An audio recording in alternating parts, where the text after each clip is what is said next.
All right, 7th graders. So before we begin our ecosystem A, B, and C tests for temperature, pH, nitrates, and salinity, I'm going to show you guys just what tap water looks like. So we're going to call this our control test.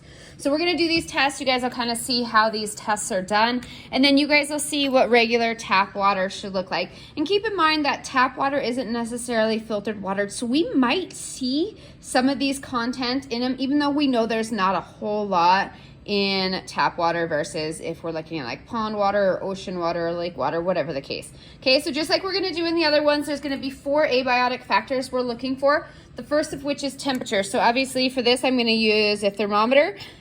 With this, I want it in degrees Celsius, so that's how we use metric. So I'm going to go ahead and just stick this metal probe so it's submerged in the water, and then I'm going to watch the thermometer until the numbers kind of stop. Which it looks like we're already kind of there. It doesn't look like the numbers are changing much. So on slide 22, you guys would record for your control temperature 20.9 degrees Celsius. Okay?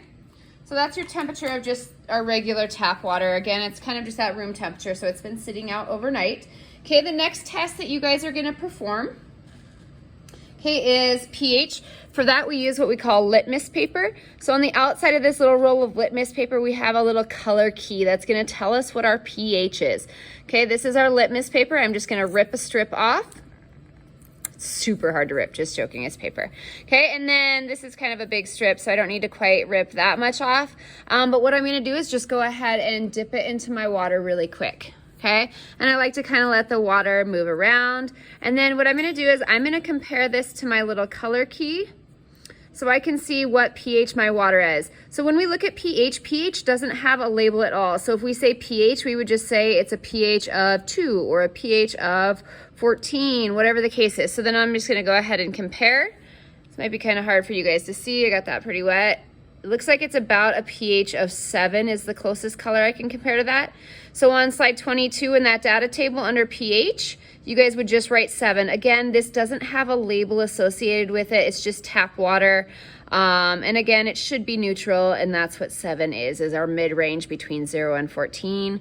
So 7 is neutral, which is what water, again, should be. It shouldn't be acidic or basic, okay? And then I'm just gonna throw that in the garbage, okay? Our next test is very similar to that. This is our test that we use for nitrate. These little test strips that I have also measure for a lot of other things like nitrites, chlorine, the hardness of the water, the alkalinity, which is kind of how basic it is, or the pH, which is kind of how acidic it is. So what I'm going to do is each of these kind of coordinate to a different testing. The only thing I'm worried about is this top one for nitrate. So go ahead and I dip that in for about 2 seconds. Okay, and then I pull it out, and just like I did with the pH paper, I'm going to kind of compare it. We should not see any nitrate in our water. That would mean that at some point we kind of maybe got some fertilizer content in our water, and our water supply would not be good.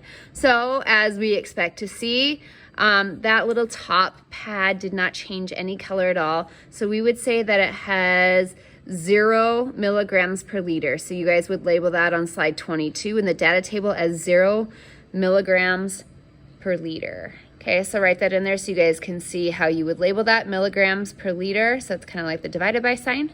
Okay, and then I just throw that in the garbage. Okay, last but not least is this test for salinity. So one of the things I talked about in my video is how buoyancy is affected by salt content. So if you guys have ever swam in the ocean, you see that you're a little bit more buoyant, meaning you float a little bit better in the ocean. So it's actually a little bit easier to stay afloat and to swim in the ocean because of the amount of salt content. So this is a swing arm hydrometer, and it has this little white lever in here that's gonna float if we have much salt content. Okay, so again, the more salt content that we have, the more this little swing arm is gonna float. So what I go ahead and I do is I submerge that completely in my water, and I'm going to fill up this hydrometer with water. Okay, I need to make sure that there's no bubbles on my hydrometer arm, so I'm going to kind of bang it, because if I don't, the bubbles are going to make that arm float. So I can kind of tap it out here, get any bubbles off. Okay, and then I'm going to move this so we can see the reading better. So we shouldn't have a ton of salt content, even though it's tap water or just water. There still is a little bit in our tap water. We'd have to use spring water to get it anything less. Let me pull this to the edge here, and we'll get a good reading. Okay. For this one, I'm at about maybe, see, 0 and 6, maybe 2 or 3. Okay, and this is measured in parts per thousand. So you guys can see parts per thousand PPT right there. Okay, we're gonna use this outer set of numbers there. Okay, so about 0 parts, or excuse me, about 2 or 3 parts per thousand for slide 22. Okay, so that concludes the control test. You guys will be able to kind of use some of that data to see how your different pond waters change based on what you guys are doing. Okay, have a good day.